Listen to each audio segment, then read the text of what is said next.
Hi hello welcome to cube TV network. నేను మీ anchor journalist Jagadish. ఈరోజు మనం ఒక స్పెషల్ గెస్ట్ దగ్గర ఉన్నామండి.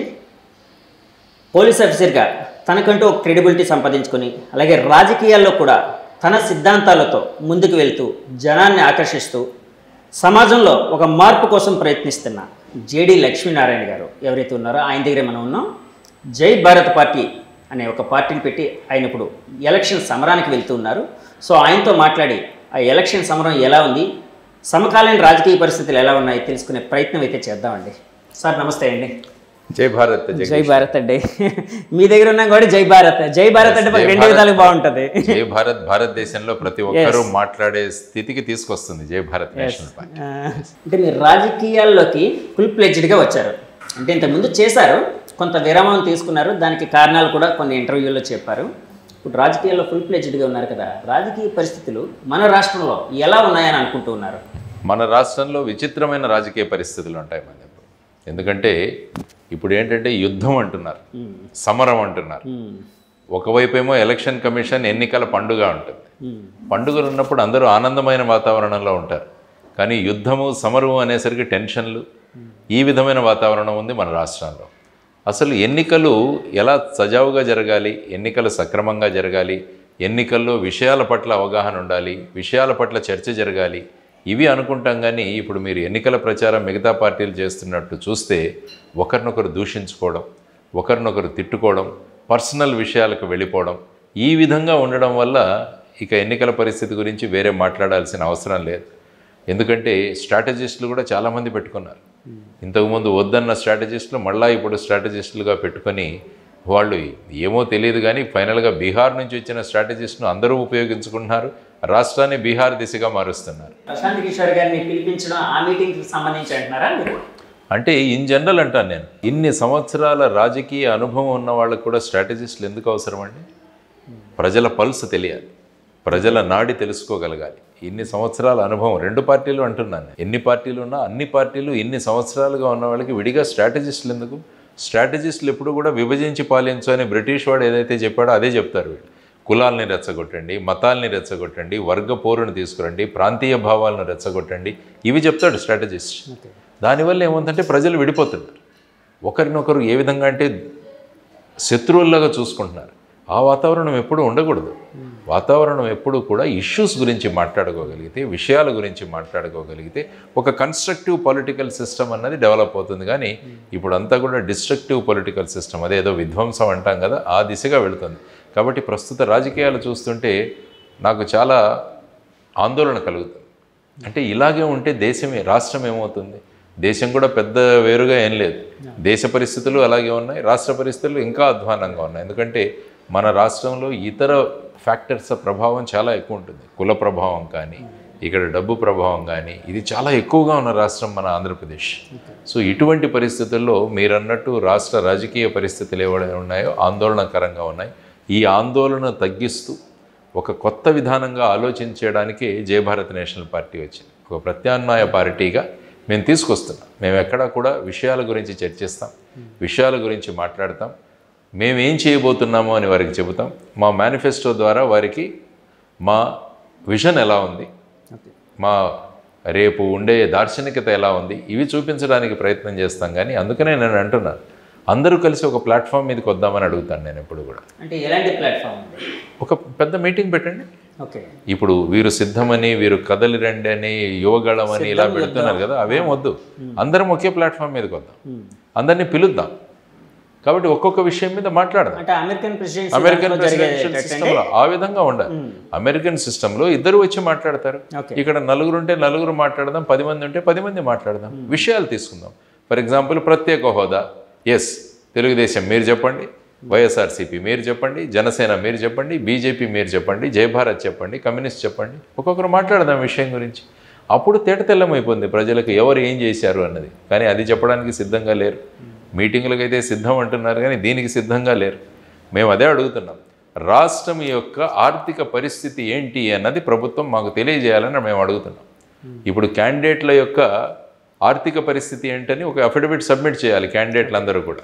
వాళ్ళకున్న ఆస్తులు, తర్వాత వాళ్ళ మీద ఉన్న కేసులు, ఈ వివరాలన్నింటిలో ఒక అఫిడవిట్ ఇవ్వాల్సి వస్తుంది. కానీ సార్ ఇక్కడ నాదొక క్వశ్చన్, క్యాండిడేట్లు ఇది కంపల్సరీ యాక్చువల్గా నామినేషన్ వేసే క్రమంలోనే వాళ్ళ అఫిడవిట్లో మొత్తం అన్ని పొందుపరచాలి. కానీ అందరూ నిజాలు చెప్తున్నారు అనుకోవచ్చు సార్. అంటే ఆ తర్వాత ఎంక్వైరీ జరుగుతుంది. ఇప్పుడు మీరు ఎక్కడైనా చూడండి, ఫాల్స్ అఫిడవిట్ వేస్తే ఆ తర్వాత శాసనసభ్యత్వం కానీ పార్లమెంటు సభ్యత్వం కానీ రద్దయిన సంఘటనలు చాలా ఉన్నాయి. మనం చూస్తే మహబూబ్ నగర్లో డీకే అరుణ గారు, ఇంకొక వ్యక్తి, ఆ తర్వాత ఇంతకుముందు ఎమ్మెల్యే అయిన వ్యక్తి అభ్యర్థిత్వాన్ని కొట్టివేసి హైకోర్టు డీకే అరుణ గారిని ఎమ్మెల్యేగా చేయడం జరిగింది. కాబట్టి అఫిడవిట్ ఫైల్ చేయడం అన్నది చాలా ఇంపార్టెంట్ విషయం. అందులో విషయాలు కూడా అఫిడవిట్ అన్నదే మనం ఆన్ స్వేరింగ్ చేస్తాం, ఎందుకంటే నోటరీ ముందు మనం ప్రమాణం చేసి ఇస్తాం. అది తప్పుగా ఇస్తే దాని మీద చర్యలు ఉంటాయి, దెర్ ఈజ్ నో డౌట్. కానీ మేమేం అడుగుతున్నామంటే రాష్ట్ర ప్రభుత్వం యొక్క ఆర్థిక పరిస్థితి ఏంటి, ఆర్థిక ఆరోగ్యం ఏంటి, ఫైనాన్షియల్ హెల్త్ ఏంటి అని అడుగుతున్నాం. ఎందుకంటే ఒక ఓటర్గా నేను వేసేటప్పుడు ఈ ప్రభుత్వాలు ఆర్థిక వ్యవస్థను ఏం చేసాయని తెలుసుకునే హక్కు నాకు ఉండాలి. దాన్ని బట్టి నేను అభిప్రాయం వ్యక్తం చేస్తాను. అలా కాకుండా బడ్జెట్లో 4,20,000 4,30,000 కోట్లు మాత్రమే అప్పు చేసామంటే, మరి ఒక చోట కార్పొరేషన్లకు చేసిన అప్పులు అవన్నీ తీసుకుంటే సుమారు 12 నుంచి 13 లక్షల కోట్లని అంటున్నారు. మరి ఈ రెండిట్లో ఏది నమ్మాలి ఓటర్? అందువల్ల ఎలక్షన్ కమిషన్కి జయభారత్ నేషనల్ పార్టీ ఒక లెటర్ రాశాం. ఆ లెటర్లో మీరు ఆదేశించండి రాష్ట్ర ప్రభుత్వానికి, మీరు తీసుకున్న బడ్జెట్లో చూపించిన అప్పులు, ఆ తర్వాత కార్పొరేషన్ల గ్యారంటీస్ మీద మీరు రేజ్ చేసిన అప్పులు, ఈ రెండింటి మొత్తం చిట్టా పెట్టండి. అప్పుడు ప్రజలు దేని మీద వేయాలి ఓట్లు? ఇటువంటి విషయాల మీద ఓట్లు వేస్తారు. సో ఆ విధంగా ఈ ఎలక్షన్ విధానాలు మార్చాలని చెప్పేసి మేము కోరుకుంటూ ఆ విధమైన విషయాలను ప్రజలకు చెప్పడానికి వచ్చింది జయభారత్ నేషనల్ పార్టీ. సార్ యాక్చువల్గా ఇప్పుడు ఇష్యూ బేస్డ్గా ఉండాలి అంటే ఏదైనా రాజకీయ యుద్ధం కావచ్చు, అలాగే ప్రజల ఆలోచన ధోరణి, ఓటు ఎవరికి వేయాలి అనేది ఇష్యూ బేస్డ్గా ఉంటే బాగుంటుంది అని అన్నారు కదండి. ప్రజల్లో ఆ చైతన్యం ఉందని అనుకుంటున్నారా సార్? ఉంది, చైతన్యం ఎప్పుడూ ఉంటుంది ప్రజల్లో. కానీ మన పొలిటికల్ పార్టీలు ప్రజలను ఏ విధంగా డ్రైవ్ చేస్తున్నారన్న దాని మీద ఆధారపడి ఉంటాయి. దాంతో ఏమైపోయిందంటే ప్రజలు పార్టీలను చూసి ఓట్లు వేస్తున్నారు. మేము కోరుకుంటున్నది ఏంటంటే అభ్యర్థులను చూసి ఓటు వేయండి. ఎటువంటి అభ్యర్థులు నిలబెడుతున్నారు మీ దగ్గర, వాళ్ళ క్రిమినల్ రికార్డు ఉందా, వాళ్ళు ఏం చేశారు ఇప్పటి వరకు, వాళ్ళని ఎన్నుకుంటే మన జీవితాలు ఏ విధంగా బాగుపడతాయన్న ఆలోచనలతో గనక వేస్తే అప్పుడు మంచి వ్యక్తులు, ప్రజల అభ్యుదయం కోరే వ్యక్తులు శాసనసభలకు పార్లమెంట్లకు వెళతారు. ఇప్పుడు చూడండి, పార్టీలు ఎవరినంటే వాళ్ళని పెట్టేస్తున్నారు. ఎందుకంటే ప్రజలు పార్టీలకు ఓట్లు వేస్తున్నారు కానీ వ్యక్తులకు ఓట్లేవారు. వారెవరో అంటారు, మా బాస్ చెప్తే కుక్కను నిలబెట్టినా కూడా గెలుస్తుందట. అంటే ఓటర్లను ఈ విధంగా కించపరిచే ధోరణిలో కూడా మాట్లాడుతున్నారు. అంటే ఓటర్లను ఏమనుకుంటున్నారంటే మా పార్టీకి వేస్తారు. దీన్ని మార్చడానికే జయభారత్ నేషనల్ పార్టీ వచ్చింది. పార్టీ అనేది ఒక రాజరికం లాగా తయారైందని అనుకోవచ్చు అండి. ఇప్పుడు అంటే ఇప్పుడు మన ఆంధ్ర రాష్ట్రంలో ఉండే పార్టీ, ఆంధ్ర రాష్ట్రం కాదు, మొత్తం భారతదేశంలోనే రాజరిక వ్యవస్థ అయిపోయింది. వన్ మ్యాన్ షో, అంతే కదా. డెఫినెట్గా దెర్ ఇస్ నో డౌట్. వ్యక్తి పూజ అన్నది ప్రతి పార్టీలోనూ మొదలైంది. వ్యక్తి పూజ. అందుకనే డాక్టర్ బాబాసాహెబ్ అంబేద్కర్ గారు చెప్పాడు, 25 నవంబర్ 1949వ సంవత్సరంలో ఈ రాజ్యాంగం చక్కగా నడవాలి అంటే రాజకీయాల్లో ఎప్పుడైతే వ్యక్తి పూజ మొదలవుతుందో ఈ రాజ్యాంగానికి ప్రమాదం ఏర్పడుతుంది అని అన్నారు. ఎందుకంటే ఎప్పుడైతే వ్యక్తి రాజకీయాలలో వ్యక్తి పూజ మొదలైందో ఆ వ్యక్తి అంటే పూర్వకాలంలో ఉన్న రాజుల్లాగా హుకుం షాహీ చలాయిస్తాడు. అంటే నేను చెప్పిందే వేదం, నేను చెప్పిందే జరగాలి. ఆ విధంగా చూసుకోకపోతుంటే మిగతా వాళ్లకు వాయిసే ఉండదు, గొంతే ఉండదు. కాబట్టి ఇప్పుడు ఏమవుతుంది, ముఖ్యమంత్రులు ఎవరైతే ఉన్నారో వారు వన్ మ్యాన్ షో. తర్వాత పైన కేంద్ర ప్రభుత్వంలో చూసుకున్నా 2 వ్యక్తుల పేర్లే వస్తాయి మనకు, మోడీ అండ్ అమిత్ షా గారి పేర్లే వస్తాయి. కాబట్టి ఈ విధంగా ఉండడం వల్ల ప్రజాస్వామ్యానికి ప్రమాదం ఏర్పడుతుంది. మరి రాజ్యాంగం అన్నది ఒక ఇమ్మెటీరియల్గా తయారవుతుంది. రాజ్యాంగం ఎలాగైనా ఉండొచ్చు కానీ మేము ఎలా కావాలనుకుంటే దాన్ని అలాగా అన్వయించుకుంటున్నామన్న స్థాయికి వచ్చినప్పుడు the democracy will be in danger. ప్రజాస్వామ్యం ప్రమాదంలో పడుతుంది అన్నది మనం నేర్చుకోవాలి. సార్ జాతీయ పార్టీలో ముఖ్యంగా బీజేపీలో వ్యక్తి పూజ అనేది కాకుండా సైద్ధాంతికగా వెళ్ళడం అనేది ఉండేది కదండి అంతకుముందు అంతనా. ఈ మధ్య అది వ్యక్తికి పూజగా మారిందని అనుకోవచ్చా సార్? డెఫినెట్గా. ఎందుకంటే వాజ్పేయి గారి టైంలో ఉన్న రాజకీయాలు ఆ తర్వాత వచ్చిన ప్రస్తుత రాజకీయాల్లో చాలా తేడా ఉంది. ఎందుకంటే అక్కడ ఉన్న మినిస్టర్లకే గౌరవం దక్కట్లేదని, ఎవరు కూడా కలవలేరు, వాళ్ళు ఏం చెప్తే అదే వినాలి, ఆ టైప్ వాళ్ళే మాట్లాడుకుంటూ ఉంటారు. సో ఆ విధంగా చూస్తే ఇక్కడ కూడా అంతే, మన రాష్ట్రంలో చూసినా కూడా అంతే, ఏం పెద్ద తేడా లేదు. ఏ పార్టీలు దానివల్ల ఏమవుతుందంటే మనం బ్రిటిష్ వాళ్ళని పోగొట్టాము, రాజులను పోగొట్టాము, మళ్ళీ రాచరికాన్నే తెచ్చుకుంటున్నాం, మళ్ళీ బ్రిటిష్ వాడి సిద్ధాంతరమైన డివైడ్ అండ్ రూలే తెచ్చుకుంటున్నాం మళ్ళీ. కాబట్టి ఈ విధంగా ఏమవుతుందంటే మళ్ళా మరి రాజ్యాంగం ప్రమాదంలో పడింది, తర్వాత పౌరుల యొక్క హక్కులు ప్రమాదంలో పడ్డాయి. ఇవన్నీ కూడా పౌరులకు తెలియజేయాలి. సో ఆ విధంగా తెలియజేయడానికి వచ్చాము మేము జై భారత్ నేషనల్ పార్టీ. కాబట్టి మా క్యాంపెయినింగ్ అంతా కూడా ప్రజలకు ఈ విషయాలు తెలియజేస్తున్నాం. రాజ్యాంగం యొక్క ప్రాముఖ్యత, మన హక్కుల ప్రాధాన్యం, ప్రభుత్వం యొక్క భూమిక, ఎమ్మెల్యే భూమిక ఏంటి. సాధారణంగా చాలామంది అనుకుంటారు, చాలామందిని అడిగాను, మీ ఎమ్మెల్యే గారు ఎలా ఉంటారు సార్? మా పెళ్ళిళ్ళందరికీ వస్తారండి, మా ఇంట్లో ఏదైనా జరిగితే ఆయన వచ్చి ఉంటారు, ఆ ఖర్చులేవో ఇస్తారు. అంటే ఇదే ఎమ్మెల్యే ఒక పని అని చాలామంది అనుకుంటున్నారు. యాక్చువల్గా శాసనసభ్యులు అంటే శాసనసభలో కూర్చొని ప్రజల కోసం చట్టాలు చేసేవాళ్ళు శాసనసభ్యులు. సో ఆ విధమైన డెఫినేషన్ కూడా మనం తెలియజేస్తున్నాం. అటువంటి పరిస్థితులలో అక్కడ చట్టాలు చేసిన తర్వాత చట్టాలు అమలు చేయడానికి బ్యూరోక్రసీ ఉంది. సో వాళ్ళ ద్వారా ఖచ్చితంగా పనులు జరుగుతున్నాయా లేదా అని చూడాల్సిన బాధ్యత కూడా ఉంటుంది. కాబట్టి పబ్లిక్ అండర్స్టాండింగ్ కూడా చాలా విభిన్నంగా ఉంది. కాబట్టి ప్రజలకు కూడా తెలియజేయాలి ఎమ్మెల్యే భూమిక ఏంటి, ఎంపీ భూమిక ఏంటి, వాళ్ళు దేనికి మీరు ఎన్నుకుంటున్నారు. ఇవన్నీ చేసుకుంటే ఏమైపోతుందంటే ప్రజలకు ఎన్నికల తర్వాత మాకు ప్రభుత్వంతో సంబంధం లేదన్న భావనలు ఉన్నాయండి. ఓన్లీ ఎలక్షన్ టైంలో మా ఓటు గురించి వస్తారు, మేము ఓట్లు వేస్తాం, ఆ తర్వాత వాళ్ళకి మాకు పెద్ద కాంటాక్ట్ ఉండదు అన్న స్థాయిలో వెళ్ళిపోయింది. సో వీటన్నింటినీ తిరగరాయాల్సిన అవసరం. ఆ భావన ఏర్పడడానికి కారణం ఎవరంటారు సార్? అంటే అలాంటి దూరం పెరగడానికి ఒక రాజకీయ నాయకుడికి లేకపోతే శాసనసభ్యుడికి, అధికారికి, ప్రజాప్రతినిధికి, ప్రజలకి మధ్య దూరం పెరగడానికి కారణం ఎవరంటారు? ఓటు బ్యాంక్ రాజకీయాలు, ఓట్ బ్యాంక్ పాలిటిక్స్. అంటే ఏం చేసుకుంటాను, నేను నా వర్గాన్ని ఏర్పాటు చేసుకుంటాను, ఆ వర్గాన్ని నేను చూసుకుంటాను బాగా. కాబట్టి వాళ్ళు ఖచ్చితంగా నేను ఏం చేసినా కూడా నాకు జయజయకారాలు కొడతారు, నాకు ఓట్లు వేస్తారు. తర్వాత ఏంటంటే ఓటు వేయని వాళ్ళ వల్ల కూడా ఈ పరిస్థితులు జరుగుతాయి. చాలామందికి ఓటు హక్కు ఉంటుంది కానీ ఓటు వేయడానికి రారు ఆ రోజు. సో సడన్గా చూపించేసరికి బారులు తీరిన జనం, అక్కడ షామియానాలు వేయలేదు, నీళ్లు దొరకట్లేదు, ఆహాకారాలు, మొరాయించిన ఈవీఎంలు, ఇలాంటి టైటిల్స్ మీ స్క్రాలింగ్ రాగానే ఇంట్లో టీవీ కూర్చుంటున్న వ్యక్తికి ఎందుకులే అక్కడికి వెళ్ళడం మనం అనుకుంటాం. అందుకనే మేము కోరుతున్నట్టు ఏంటంటే పోలింగ్ బూత్స్ని పెంచండి. ఇప్పుడు 1000 మందికి ఒక పోలింగ్ బూత్, 500కి పెట్టండి ఒక పోలింగ్ బూత్. ఏమవుతుంది మీకు? ఎలక్షన్ 3 రోజులు పెట్టండి. కన్వీనియన్స్ బట్టి నేను వెళ్తాను ఓటు వేసుకోవడానికి. ఆ తర్వాత ఓటింగ్ కంపల్సరీ చేయండి. ఈ 3 కనుక చేయగలిగితే ఏమవుతుందంటే ఓటింగ్ పర్సంటేజ్ పెరుగుతుంది. ఎప్పుడైతే ఓటింగ్ పర్సంటేజ్ పెరుగుతుందో ఓటు బ్యాంక్ రాజకీయాలు క్లోజ్ అవుతాయి. ఎందుకంటే 90-95% కనుక ఓటు వేయగలిగితే ఈ ఓటు బ్యాంక్ రాజకీయాలు, ఈ డబ్బు రాజకీయాలు, ఈ మద్యం రాజకీయాలు ఇవన్నీ కూడా పోతాయి. అందువల్ల నేను ఎప్పుడూ అంటుంటాను, ప్రస్తుతం ఎన్నికైతున్న వ్యక్తులు ఓటు వేసిన వాళ్ళ వల్ల ఎన్నిక అవ్వట్లేదు, ఓటు వేయని వాళ్ళ వల్ల ఎన్నికవుతున్నారంట. కాబట్టి ఓటింగ్ పర్సంటేజ్ పెంచాలనేది even election commission of India కూడా అదే పని చేస్తుంది. ఇప్పటికీ మన రాష్ట్రంలో 15 ఏప్రిల్ వరకు ఓటర్ రిజిస్ట్రేషన్ కానీ మార్పులు కానీ చేసుకోవడానికి అవకాశం కల్పిస్తుంది. చూడండి, మే 13 ఎలక్షన్లు, కానీ ఏప్రిల్ 15 వరకు కూడా మనకు అవకాశం ఇచ్చి ఆ తర్వాత ఎలక్టోరల్ రోల్స్ తయారు చేసి వాళ్ళు ఎన్నికలకు సిద్ధంగా ఉన్నారు. సో ఇవన్నీ గమనించాల్సిన విషయం ఏంటంటే మన బాధ్యతగా తీసుకోవాలి. మొన్న రైతు బజార్కి వెళ్ళాను, అక్కడ చాలామంది కొనుక్కుంటున్నారు. వాళ్ళు ఎంత చక్కగా ఏరుకుంటున్నారంటే టమాటోల దగ్గర నేను కూడా మా ఇంటికి తీసుకురావడానికి వెళ్ళాను. ఒక్కొక్క టమాటో చూసి దాని బాగుందా లేదా అని వాళ్ళ బుట్టలో వేసుకుంటున్నారు. నేను అక్కడికి వెళ్ళి చెప్పానమ్మా, ఒకరోజు మీరు వంట చేసుకోవడానికి ఇంత శ్రద్ధ తీసుకుంటున్నారు, 5 సంవత్సరాలు మీకు ఎమ్మెల్యేగా ఉండాల్సిన వ్యక్తి గురించి మనం ఎంత శ్రద్ధ తీసుకోవాలో ఆలోచించండి అని వాళ్ళకి చెప్పాను.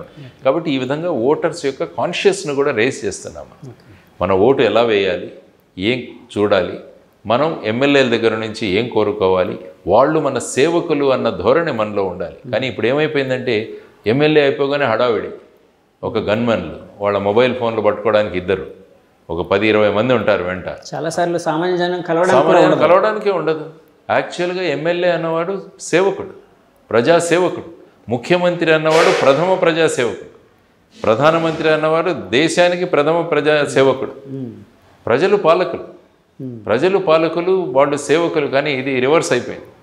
ప్రజలు సేవకులు, వీళ్ళు పాలకులు అన్న ధోరణిలో వెళ్ళినప్పుడు ఏముందంటే ప్రజాస్వామ్యం ప్రమాదంలో పడుతుంది. కాబట్టి ప్రజాస్వామ్యాన్ని మళ్ళా తిరిగి రాయాల్సిన బాధ్యత మన అందరి మీద ఉంది. ఆ బాధ్యతను గుర్తు చేస్తూ అటువంటి అవగాహన ఉన్న వాళ్ళని జై భారత్ నేషనల్ పార్టీ ఎమ్మెల్యేలుగా ముందుకు తీసుకొస్తున్నాం, ఎంపీలుగా ముందుకు తీసుకొస్తున్నాం. సార్, ఇందాక మీరు ఒక మాట అన్నారు, వ్యక్తి పూజ ఏదైతే ఉందో అది పెరిగిపోయింది, అంటే రాష్ట్రంలో కావచ్చు, పార్టీల్లో కావచ్చు, జాతీయ స్థాయి పార్టీల్లో కూడా కావచ్చు అన్నారు. మరి మీ పార్టీలో అది లేదా అండి? ఎందుకంటే మీ పార్టీకి స్టార్ క్యాంపెయినర్ కానీ, ఒక స్టార్ బ్రాండ్ అంబాసిడర్ కానీ మీరు ఒకరే. సో అందరూ మీ చుట్టూ తిరుగుతూ మిమ్మల్ని ట్రేట్ చేస్తూ ఒక వ్యక్తి పూజ పెరగడం అనేది ఉండదంటారా మీ పార్టీలో? మా దాంట్లో ఎమ్మెల్యేలకి ఎవరికి సీట్లు ఇవ్వాలనేది వేరే కమిటీ, అందులో నాకు సంబంధం లేదు. నేను కూడా ఎక్కడ నిలబడాలన్నది ఆ కమిటీ డిసైడ్ చేస్తుంది, నేను డిసైడ్ చేయను.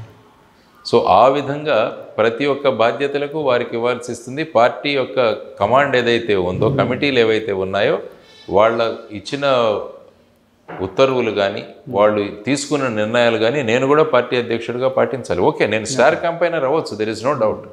ఎందుకంటే పార్టీ, నేను అధ్యక్షుడిగా ఆ ఫేస్ వాల్యూ స్టార్ క్యాంపెయినర్ నేనే, there is no doubt about it. కానీ ప్రజాస్వామ్యంలో, పార్టీల్లో ప్రజాస్వామ్యం ఉండాలన్నది ముఖ్యమైన విషయం. కాబట్టి పార్టీల్లో ప్రజాస్వామ్యం ఉంది.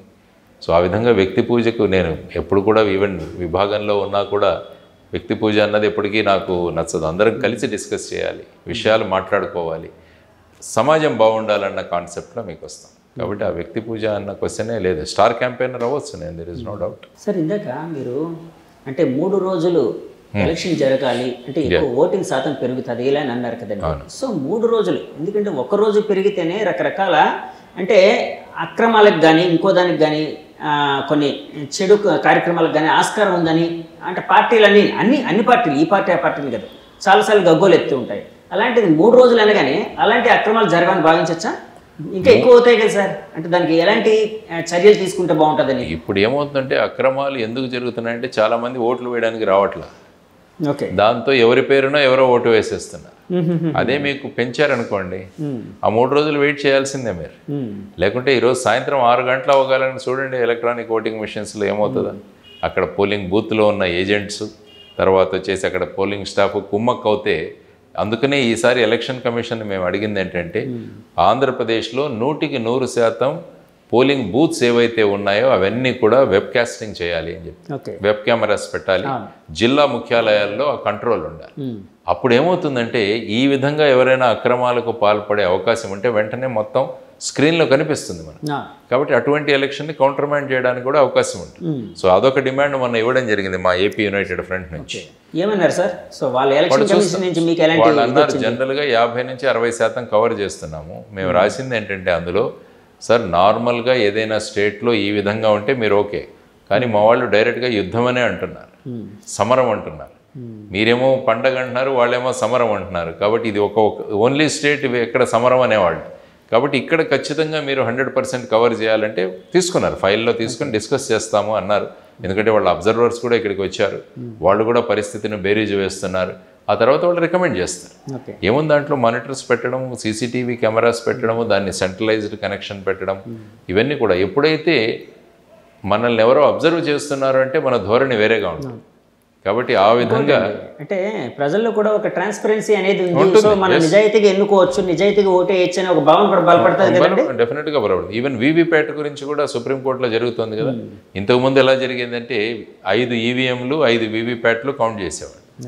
అంటే కౌంటింగ్ మొదలవగానే ర్యాండమ్గా రిటర్నింగ్ ఆఫీసర్ ఎవరంటే ఒక 5 ఈవీఎంలు, దానికి అటాచ్ అయిన వీవీప్యాట్స్, ఈ 2 టాలీ చేయాలి. ఈ 2 టాలీ చేసిన తర్వాత వాళ్ళు కౌంటింగ్ మొదలు పెడతారు. కానీ ఇప్పుడు సుప్రీంకోర్టులో జరిగిన పబ్లిక్ ఇంట్రెస్ట్ లిటిగేషన్ ఏంటంటే, 5 ఈవీఎంస్తో సరిపోదు, మాకు అన్ని ఈవీఎంలు అన్ని వీవీప్యాట్లు లెక్కించాలని జరుగుతుంది.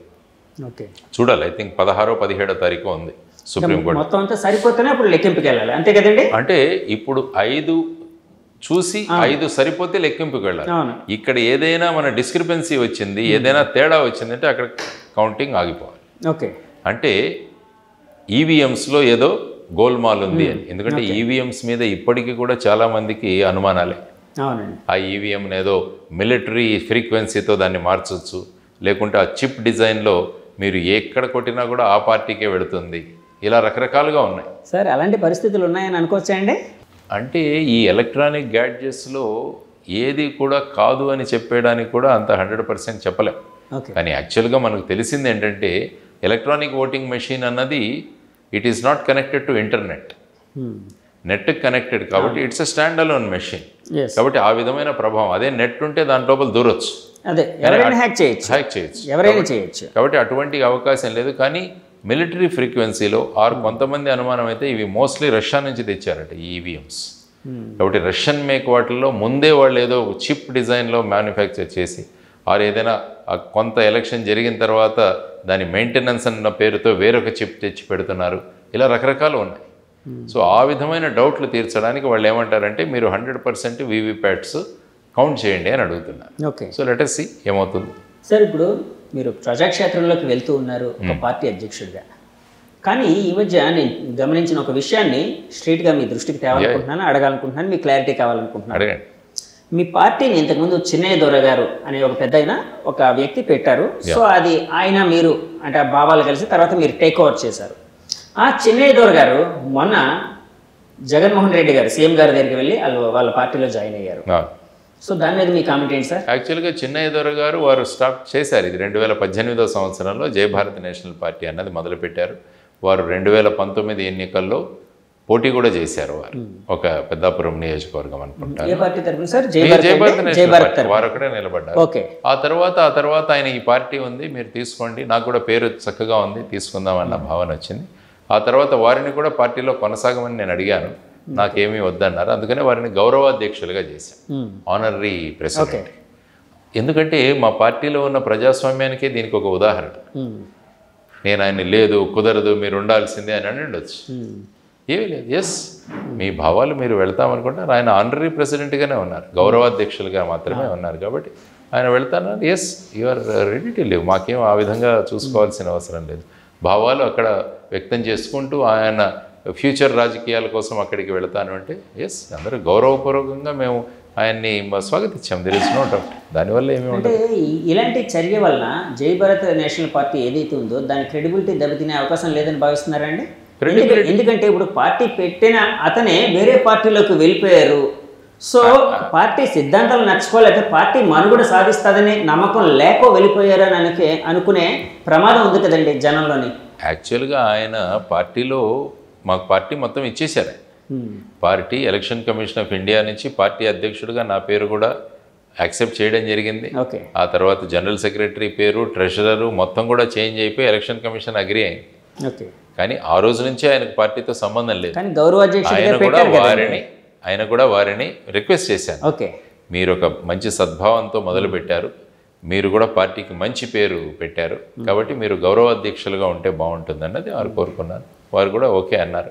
ఈవెన్ మా ఆవిర్భావం అంటే December 22 కూడా ఆయన వచ్చి నన్ను స్వాగతం పలకడం కూడా జరిగింది. ఓకే, ఈ పొలిటికల్ దాంట్లో రకరకాల డెవలప్మెంట్స్ జరుగుతూ ఉంటాయి.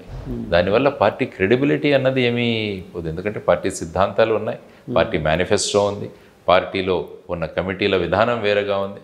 కాబట్టి దీనివల్ల ప్రతి ఒక్కరూ వారి వారి రాజకీయ దీని నుంచి వెళ్ళడానికి స్కోప్ ఉంటుంది. వాళ్ళని పట్టించి పెట్టేసామనుకోండి దానివల్ల ఉపయోగం ఉండదు. కానీ చిన్నయ్య దొర గారు గౌరవాధ్యక్షులుగానే ఉన్నారు కాబట్టి వారు వేరే పార్టీలోకి వెళ్ళారు. దీనివల్ల పార్టీ యొక్క ఇదేమవుతుందని నేనైతే అనుకోవట్లేదు సార్. అలాగే ఒక రాజకీయ పార్టీని నడపడానికి చాలా డబ్బులు అవసరం అవుతాయి. అయితే ఒక క్యాంపెయిన్ చేయడానికి కొంత అంటే మనుషులతో పాటు వాళ్ళకి ఫుడ్ అరేంజ్మెంట్స్ కావచ్చు, ఇలాంటివన్నీ అంటే ఖర్చుతో కూడుకునే వ్యవహారం కదండి. మీరేంచి స్వచ్ఛందంగా ఇందులోకి వచ్చారు, ఇప్పుడు స్వచ్ఛందంగా ముందుకు వెళ్తున్నారు. ఎలా పార్టీని తీసుకుని వెళ్తున్నారు ముందుకు? పార్టీని మేము తీసుకువెళ్తున్న దృష్టి ఎలాగ ఉందంటే మేము కొంతమంది కాంట్రిబ్యూట్ చేసుకున్నాం దాంట్లో. కొన్ని మా దగ్గర నా పెన్షన్ డబ్బులు, మా అమ్మ కూడా ఒక 3 లక్షల పెన్షన్ డబ్బులు తన డబ్బులు ఇచ్చింది. మా అమ్మ డొనేట్ చేసింది 3 లక్షల రూపాయలు పార్టీకి. అలా తెలిసిన వాళ్ళు తర్వాత పార్టీ చిరంజీవి గారు ప్రజారాజ్యం పార్టీకి ఆయనకి పవన్ కళ్యాణ్ గారికి 5 కోట్లు ఇచ్చారు. కానీ మా అమ్మ 3 లక్షలు ఇచ్చింది మా పార్టీకి. అంతే, ఏదైనా ఒక కమిట్మెంట్ మంచి జరగాలి అన్న ఒక కాన్సెప్ట్ దాంట్లో ఇచ్చారు. తర్వాత మా సభ్యత్వం కూడా 5 రూపాయలు. సో ఆ సభ్యత్వంలో కూడా కొన్ని డబ్బులు పడుతున్నాయి. ఆ తర్వాత కొంతమంది చిన్న డొనేషన్స్ కూడా వేస్తున్నారు దాంట్లో. సో ఈ విధంగా, ఎందుకంటే మాకు అబద్ధాలు చెప్పాల్సిన అవసరం లేదు. ఆ తర్వాత వచ్చి ఓటర్లని వాళ్ళ ఆలోచన విధానాలను బూటకప్ మాటలు మాట్లాడాల్సిన అవసరం. ఎప్పుడైతే అబద్ధం చెప్పి కన్విన్స్ చేయాలో అప్పుడు డబ్బులు అవసరం ఉంటుంది. మేము ప్లెయిన్గా ఏదన్నా విషయాలు మాట్లాడతాం. కాబట్టి ఉన్న ఖర్చుతో చిన్న చిన్న ఖర్చులు, మా ఖర్చులు ఏంటి, కండువా ఖర్చులు, లేకుంటే చిన్న ఆఫీస్ నడుపుకోవడానికి అద్దె, ఇలాంటివి. తర్వాత క్యాండిడేట్లు ఎవరైతే ఉంటారో వాళ్ళ ఎలక్షన్ ఎక్స్పెండిచర్లు వాళ్ళు పెట్టుకుంటారు.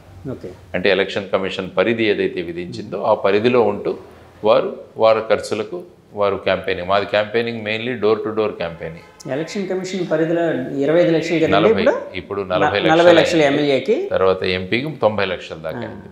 సో ఈ పరిధిలో ఉంటూ అదే జీరో బడ్జెట్ కాన్సెప్ట్ మనం. అలాగే సార్ 40 లక్షల పరిధి అని అన్నారు కదండి, మీ దాంట్లో అలాంటి క్యాండిడేట్లు ఒక 40 లక్షల వరకు పెట్టుకోగలిగే క్యాండిడేట్లు మీ వైపు వస్తున్నారా సార్?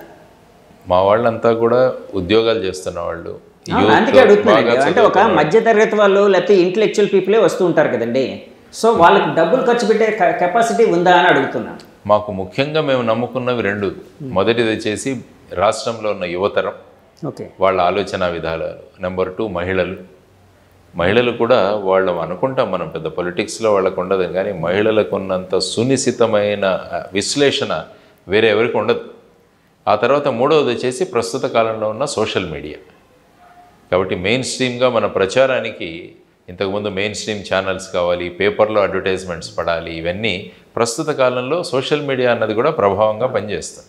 కాబట్టి ఈ మూడు, యువతరం, మార్పు కోరుకుంటున్న యువతరం, పిల్లల జీవితాలు బాగుండాలి, భవిష్యత్తు బాగుండాలి, మా ఇంట్లో సంపాదన అంతా కూడా అభివృద్ధికి కావాలి మా ఫ్యామిలీ కుటుంబానికి అని అనుకుంటున్న మహిళలు, ఆ తర్వాత వచ్చేసి సోషల్ మీడియా.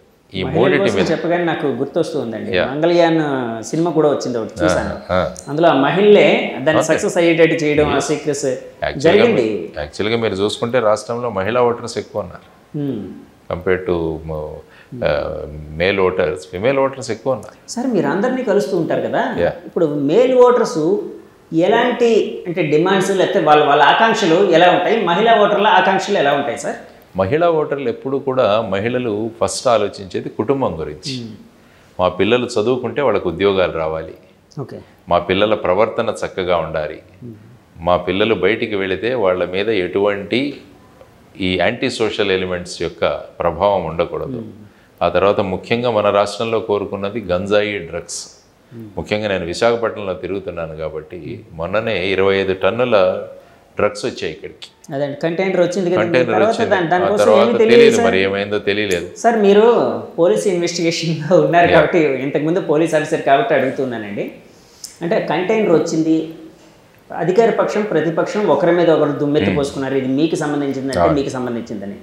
అసలు ఏం జరుగుతుండొచ్చు అని మీరు ఊహిస్తూ ఉన్నారు? అందుకే నేను చెప్తాను, ఇన్వెస్టిగేటింగ్ ఏజెన్సీస్ ఎప్పుడూ కూడా ఇటువంటి పబ్లిక్తో ఎఫెక్ట్ అయిన విషయం, ఎందుకంటే 25 టన్నుల డ్రగ్స్ రావడం అన్నది సాధారణ విషయం కాదు. ప్రజలందరూ కూడా ఆందోళనకు గురి చేసింది, ముఖ్యంగా మహిళలను. అరే మా పిల్లలకి ఏమైపోతారో, వాళ్ళు ఏమైనా డ్రగ్ అడిక్ట్స్ అయిపోతారా అని ఎంత బాధపడుతున్న వాళ్ళకి ఈ కేసులో ఏం జరుగుతుందనేది కనీసం ప్రెస్ నోట్లైనా ఇవ్వాల్సిన బాధ్యత ఇన్వెస్టిగేటింగ్ ఏజెన్సీస్ మీద ఉంటుంది. మీరు డీటెయిల్స్ ఇవ్వకండి, ఓకే మేము ఏం చేసామని ఈ విధంగా జరిగిందని చెప్తే ఒక వీళ్ళు చాలా టెన్షన్లో ఉన్నారు. నేను వెళ్ళి అడిగినాం, సార్ ఈ విధంగా అయిపోతే మరి మా పిల్లల భవిష్యత్తు ఏంటి? కాబట్టి తల్లి ఎప్పుడు కూడా కుటుంబం క్షేమం కోరుకుంటుంది. ఆ తర్వాత ఇంటి నుంచి అమ్మాయిలు బయటికి వెళితే మళ్ళీ క్షేమంగా రావాలని కోరుకుంటుంది. భర్త డబ్బు సంపాదిస్తున్న డబ్బంతా కూడా అనవసరంగా ఖర్చు చేయకుండా ఇంటికే తీసుకొచ్చేటట్టు. అందుకనే మహిళలను అడిగితే చూడండి, మద్యపాన నిషేధం పెట్టమంటారు ఇమీడియట్. ఎందుకంటే సంపాదిస్తున్న డబ్బులో సగం అక్కడికే వెళ్ళిపోతే మరి మా బతుకులు ఏంటి అని. ఎందుకంటే తల్లి ఎప్పుడు కూడా ఉపవాసాలు, తను తిండి తినకుండా పిల్లలకు తినిపిస్తుంది.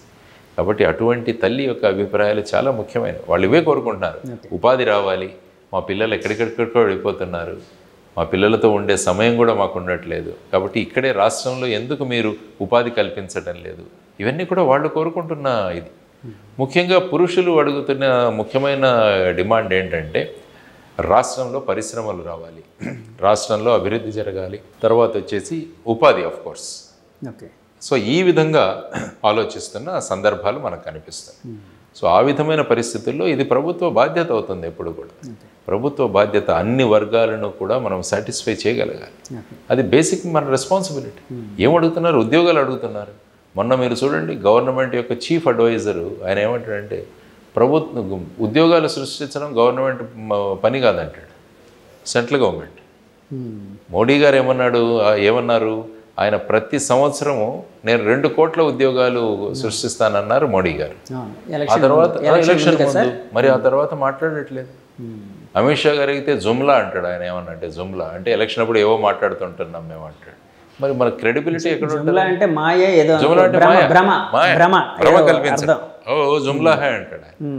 అంటే ఇదేంటి మరి సీరియస్నెస్ లేదా? కాదు సార్, వాళ్ళంతటి వాళ్ళు ఒప్పుకుంటున్నట్ట మేము అంటే అవసరానికి భ్రమలు కల్పిస్తాము అని. మరి అంతే కదా. మరి చీఫ్ ఎకనామిక్ అడ్వైజర్ అతను ఎలా మాట్లాడతాడండి? ప్రభుత్వ ఉద్యోగాలు సృష్టించమన్నది ప్రభుత్వం. మీరు ప్రభుత్వ ఉద్యోగాలు కాదు, ప్రైవేటు ఉద్యోగాలు కూడా రావాలంటే మీ ఎకనామిక్ పాలసీస్ సక్రమంగా ఉండాలి కదా. మొన్నటికి మొన్న మీరు చూస్తే 2 వ్యక్తులు రష్యా వార్లో చనిపోయారు, భారతీయులు. అంటే సుమారుగా 200 మంది భారతీయులు రష్యాలో సైనికులుగా వాళ్ళని తీసుకెళ్లారు. అంటే వాళ్ళకి చెప్పింది వేరు, వాళ్ళకి తీసుకువెళ్ళింది వేరు. కానీ ఇందులో చూస్తే ఏమవుతుందంటే మన దగ్గర నిరుద్యోగ సమస్య ఎంత ప్రబలిందో అన్నది మీకు తెలుస్తుంది. మొన్నటికి మొన్న ఇజ్రాయిల్ హమాస్ యుద్ధం జరుగుతోంది అక్కడ. ఇజ్రాయిల్ అక్కడ పాలస్తీన్ వాళ్ళందరినీ కూడా వాళ్ళ ఉద్యోగాల నుంచి తీసేశారు. అక్కడ సుమారుగా 1,00,000 ఉద్యోగాలు, భవన నిర్మాణ కార్మికులు వేకెన్సీలు ఏర్పడ్డాయి. అప్పుడు ఇజ్రాయెల్ భారతదేశాన్ని అడిగింది, మాకు కొంతమంది కావాలి అంటే కొన్ని ప్రభుత్వాలు నోటిఫికేషన్లు కూడా ఇచ్చాయి. చాలామంది అక్కడికి వెళ్తున్నారు. అంటే లక్షల్లో అప్లికేషన్. అంటే ఈ దేశంలో నిరుద్యోగ పరిస్థితి ఏంటి అంటే దీన్ని ఒక విధంగా చూడొచ్చు సార్. ఒకప్పుడు అండమాన్కి ఉత్తరాంధ్ర నుంచి చాలా మంది, ముఖ్యంగా శ్రీకాకుళం, విజయనగరం నుంచి చాలా మంది మైగ్రేట్ అయ్యి అక్కడికి వెళ్ళి పనులు చిన్న పొట్ట పోసుకోవడానికి. అలాంటి పరిస్థితులు ఇప్పుడు ఉన్నాయని అనుకోవచ్చా? సేమ్ అలాగే అనుకోవచ్చా? డెఫినెట్గా. మీరు మారిషస్కి వెళితే అక్కడ నుంచి బీహార్ నుంచి చాలామంది ఈ చెరుకు ఫీల్డ్స్లో, అంటే మన షుగర్ కేన్ ఫీల్డ్స్లో పనిచేయడానికి వాళ్ళు వెళ్ళారు. ఇప్పుడు వాళ్ళే రామ్ గులాం అని వీళ్ళంతా మీరు వింటుంటారు. మారిషస్లో ప్రధానమంత్రి అప్పుడు అంతా కూడా బీహారీ ఆరిజిన్స్ వాళ్ళు వెళ్ళినవాళ్ళు, అక్కడ షుగర్ కేన్ కల్టివేషన్లో వెళ్ళిన వాళ్ళు. సో ఆ విధమైన పరిస్థితులు ఇప్పుడు ఉన్నాయి, రాష్ట్రంలోనూ ఉన్నాయి, దేశంలోనూ ఉన్నాయి. మొన్నటికి మొన్న 2022లో ఒక్కసారి స్టాటిస్టిక్స్ తీయండి. 35,000 ఐ థింక్ నాన్ టెక్నికల్ పోస్ట్కి ఇండియన్ రైల్వేస్ అప్లికేషన్స్ అడిగితే 1,25,00,000 మంది అప్లై చేశారు. 1,25,00,000 ఎన్ని 35,000 పోస్టులకి. మరి ఎక్కడ వెళ్తున్నాం మనం? మరి దీని గురించి ఎవరు మాట్లాడరు. సో ఈ విధంగా మెయిన్ ఇష్యూస్ను పక్కకు తప్పించి రేట్లు ఎంత పెరిగిపోయాయండి. నవంబర్కి ఇప్పటికీ పోల్చుకుంటే రేట్లు ఎంత పెరిగిపోయాయి, దాని గురించి ఎవరు మాట్లాడరు. లేకుంటే ఏ ఖతరే మే హై ఓ ఖతరే మే హై అంటున్నారు. ఇది ప్రమాదంలో ఉంది, అది ప్రమాదంలో ఉంది అని అంటున్నారు. కానీ మనం ఏం మాట్లాడుతున్నాం అన్నది రాజకీయ పార్టీలు ఆలోచించాల్సిన విషయం. ఇదే మేము అడుగుతున్నాం. కాబట్టి నిరుద్యోగ సమస్య అన్నది దేశంలో ప్రధానమైన సమస్య. ఇప్పుడు మీరు 25 సంవత్సరాల లోపల నిరుద్యోగం చూసుకుంటే 42%. ఎప్పుడు కూడా ఇంత పర్సెంటేజ్ లేదు. ఇక్కడ చూడండి, మన రాష్ట్రంలో ప్రతి సంవత్సరము నోటిఫికేషన్ ఇస్తామన్నారు, జాబ్ నోటిఫికేషన్. ఏమి ఇచ్చారు? చివరి సంవత్సరంలో డిఎస్సి కూడా మొన్న 6,500 పోస్టులకు డిఎస్సి ఇచ్చి, అది కూడా ఎలక్షన్ ముందు తూతూ మంతరంగా పెట్టుకొని సిలబస్ సరిగా పెట్టక ఫైనల్గా అది పోస్ట్పోన్ చేయాల్సి వచ్చింది. అక్కడ తెలంగాణలో చూసుకుంటే గ్రూప్ 1 పరీక్షలను రద్దు చేయమని వచ్చింది. ఇక్కడే గ్రూప్ 1 తెలంగాణ కాదు, ఇక్కడే గ్రూప్ 1 పరీక్షలు రద్దు చేయమని మళ్ళా వచ్చింది. సో ఈ విధంగా జరుగుతున్నప్పుడు మరి యువతరం ఏమవ్వాలి? ఎక్కడికి వెళ్ళాలి యువతరం? కాబట్టి యువతరం ప్రశ్నించుతా అదే, మాకు ఎక్కడ ఉద్యోగాలు చెప్పండి. ఆయన వస్తే బాబు వస్తే జాబ్ వస్తుంది అన్నాడు. ఆయన ఎన్ని ఉద్యోగాలు క్రియేట్ చేశాడు? ఈయన ప్రతి సంవత్సరం నోటిఫికేషన్ అన్నాడు, పరిశ్రమలు వెళ్ళిపోతున్నాయి ఇక్కడి నుంచి. మరి ఇవన్నీ ఆలోచించకుండా మళ్ళా ఈ పార్టీ అంటే వద్దు, ఆ పార్టీ కాకుండా ఈ పార్టీ, ఈ విధంగా ఆలోచిస్తుంటే మరి ముందుకు ఎక్కడ వెళ్ళగలం? అంటే ప్రత్యామ్నాయం లేకపోవడం ఒక సమస్య అని అనుకోవచ్చు అండి. జనానికి ఒక చాయిస్ అనేది లేకపోవడం. అందుకనే జై భారత్ నేషనల్ పార్టీ వచ్చింది, మేము తీసుకొచ్చాం.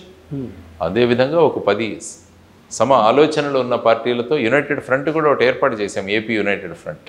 ఏపీ యునైటెడ్ ఫ్రంట్ అంటే అందులో ఎవరెవరు ఉంటారు? అందులో విజయ్ కుమార్ గారని ఇంతకుముందు ఐఏఎస్ ఉండేవారు, ఆయన లిబరేషన్ కాంగ్రెస్ అని పెట్టారు. తర్వాత వచ్చేసి భాగ్యారావు గారు అని ఉన్నారు, వారు ఆల్ తెలుగు ప్రజా పార్టీ అని పెట్టారు వారు. తర్వాత జలీల్ అని ఒక ఆయన ఉన్నారు, ఆయన నవరంగ పార్టీ అని. తర్వాత వచ్చేసి నవతరం పార్టీ. అంటే చిన్న పార్టీలు అన్నిటికీ పెద్ద దిక్కా మీరు? అలా కాదు, నన్ను కన్వీనర్గా ఎన్నుకున్నారు, అదే పెద్ద దిక్కు అనుకోవచ్చు. ఎందుకంటే 1977వ సంవత్సరంలో కూడా మీరు చూస్తే జనతా పార్టీ, ఆ కాంగ్రెస్ యొక్క ఎమర్జెన్సీ తర్వాత చిన్న పార్టీలన్నీ కలిసి జనతా పార్టీలో చేరి జయప్రకాష్ నారాయణ గారి ఆధ్వర్యంలో ప్రభుత్వం ఏర్పడింది. కాబట్టి ఇటువంటి పరిస్థితులు ఉన్నప్పుడు, ఎమర్జెన్సీ లాంటి పరిస్థితులు ఉన్నప్పుడు ఏమవుతుంది? అందరూ కలవాలి, చిన్న వాళ్ళు కలవాలి. అందుకనే చిన్న తాళ్ళన్నీ కలిస్తే పెద్ద. అందుకనే బలవంతమైన సర్పము చలిచీమల చేత చెక్కి సావదు సుమతి అంటాడు. అందుకంటే ఈ చిన్న చీమలన్నీ మేము కలుస్తున్నాం. ఎందుకంటే రాష్ట్రం బాగుండాలి, రాష్ట్రంలో పరిస్థితులు బాగుండాలన్నది ఏపీ యునైటెడ్ ఫ్రంట్ యొక్క ప్రధానమైన ఉద్దేశం. సార్, ఇందాక మీరు అంటే మాట్లాడుతుంటే గుర్తొచ్చింది, తెలంగాణ రాజకీయాలకి ఆంధ్రప్రదేశ్ రాజకీయాలకి బేరీజు కంపారిజన్ చేయాల్సి వస్తే అక్కడ రాజకీయాలు ఎలా ఉన్నాయని అనుకుంటారు, ఇక్కడ రాజకీయాలు ఎలా ఉన్నాయని మీ విశ్లేషణ? ఎక్కడ చూసినా కూడా రాజకీయాలు అలాగే ఉంటున్నాయి ఈ మధ్యలో. అన్ఫార్చునేట్గా ఎక్కడ చూసినా ధన ప్రభావం, తర్వాత కుల సమీకరణాలు, ఇవన్నీ కూడా జరుగుతున్నాయి. అసలు మతాలు కులాలు ఎలక్షన్స్ అప్పుడు ఎందుకు రావాలో నాకు అర్థం కాదు. మనం మనుషులం, మానవత్వం, దీని గురించి మాట్లాడాలి తప్ప 24 గంటలు ఈవెన్ మీడియాలో కూడా అదే వస్తుంది. ఈ నియోజకవర్గంలో ఈ సామాజిక వర్గం ఎంతమంది ఉన్నారు కాబట్టి ఈ సామాజిక వర్గాన్ని వాళ్ళని పెడితే అక్కడ ఓట్లు వస్తాయి. ఇప్పుడు ఒక సామాజిక వర్గం ఒక వ్యక్తి కంట్రోల్లో ఉందని అనుకోవడం కూడా మనకు భ్రమేది. వాళ్ళకి ఎంత ఇది ఉందండి, ఎంత కమాండ్ ఉంది వాళ్ళ మీద. ఇప్పుడు ఎందుకంటే ప్రతి ఒక్కరి దగ్గర స్మార్ట్ ఫోన్ వచ్చేసింది. ఇంతకుముందు ఏంటంటే లీడర్లు ఏం చెప్తే నమ్మేవాళ్ళు, వినేవాళ్ళు. సో ఆ నమ్మకాలు కూడా లేవు ఈ మధ్య. అయినా కూడా ఈ కుల సమీకరణాలు ఇవన్నీ చేసుకుంటూ వెళుతుంటే అన్నీ అక్కడ చూడ ఇక్కడ చూసిన, ఎందుకంటే ధన ప్రభావం చాలా ఎక్కువగా ఉంది ఈ రాష్ట్రాలు. మీరు ఒక మునుగోడు ఎలక్షన్లే చూసుకుంటే బై ఎలక్షన్ జరిగినప్పుడు సుమారుగా 750 కోట్లు ఖర్చు అయిందంట. 750 కోట్లు ఓన్లీ వన్ బై ఎలక్షన్. అంటే ఏంటంటే ఇప్పుడు ఒక ప్రెస్టేజ్ ఇష్యూగా మారిపోయింది. ఎన్ని కోట్లైనా కుమ్మరించండి. ఈవెన్ ఇప్పుడు చూస్తుంటే పార్టీలు ఎన్ఆర్ఐని దింపుతున్నారు బయట నుంచి. ఎన్ఆర్ఐలను పట్టుకొని డైరెక్ట్గా వాళ్లకు సీట్లు ఇస్తున్నారు. జీరో బడ్జెట్ పాలిటిక్స్ అని మాట్లాడినా మనమే మళ్ళీ జీరో బడ్జెట్ పాలిటిక్స్ వద్దు అని. జీరో బడ్జెట్ పాలిటిక్స్ కాస్త హీరో బడ్జెట్ పాలిటిక్స్ అయ్యాయండి. ఎవరు హీరోగా ప్రూవ్ చేసుకుంటే వాళ్ళు డబ్బులు పెట్టాలి. సో ఆ విధంగా డబ్బులకు ఇంత ప్రభావం ఉన్నప్పుడు మరి డబ్బులు ఇంత పెట్టగలిగిన వాళ్ళు ప్రజల సంక్షేమం గురించి ఎక్కడ ఆలోచిస్తారండి? కాబట్టి ఈ వీలైనన్ని ఫ్రీబీస్ ఇవ్వడము, ఇవి ఇవ్వడము తప్ప ఆ తర్వాత మీకు మాకు సంబంధం లేదన్న భావనే ఉంటుంది ఎప్పుడు కూడా ప్రజల్లో. కాబట్టి ఎలాగైనా చూసి ఈ ధన ప్రభావాన్ని తగ్గించాలి అన్నది చాలా ముఖ్యం. మద్యం ప్రభావం ఇది కూడా చాలా ఎక్కువ. నేను క్యాంపెయినింగ్ వేసినప్పుడు చాలామంది కనపడుతుంటారు ఫుల్ కొట్టేసి. సో మేము ఎలక్షన్ కమిషన్ ఏం అడిగామంటే ఎలక్షన్లు పూర్తయ్యే వరకు ఆంధ్రప్రదేశ్లో కేవలం డిజిటల్ పేమెంట్స్ మాత్రమే అలౌ చేయండి అని అడుగుతాం. చాలా మంచి ఆలోచన. ఇప్పుడు ఏ మద్యం షాప్కి వెళ్ళినా కూడా నేను అడిగాను వాళ్ళని, సార్ 95% క్యాష్ పేమెంట్స్ ఉన్నాయంట.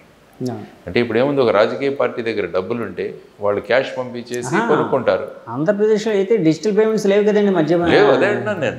అందువల్ల ఇక్కడ డిజిటల్ పేమెంట్ జరగాలని మేము కోరుకుంటున్నాం. డిజిటల్ పేమెంట్స్ వస్తుంటే అకౌంటబిలిటీ వస్తుంది. Suppose for example X person ఒక 10 లక్షలు పెట్టి కొన్నాడు అంటే ఎవరితను, ఈయనకు సోర్స్ ఆఫ్ ఇన్కమ్ ఏంటి, ఎక్కడి నుంచి వచ్చింది, ఏ పార్టీ లింక్డ్, ఇవన్నీ కూడా మనం చూడొచ్చు. సో ఎక్కడ కూడా మనకు వెరిఫైయబుల్ ఇన్ఫర్మేషన్ ఉండాలనేది అది కూడా ఎలక్షన్ కమిషన్కి రిప్రజెంట్ చేశాము.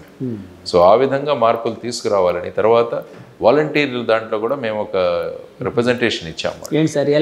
వాలంటీర్లను వాళ్ళు ప్రస్తుతం ఎక్కడ పని చేస్తున్నారో అక్కడ నుంచి వాళ్ళని వేరే చోటుకి షిఫ్ట్ చేయాలి.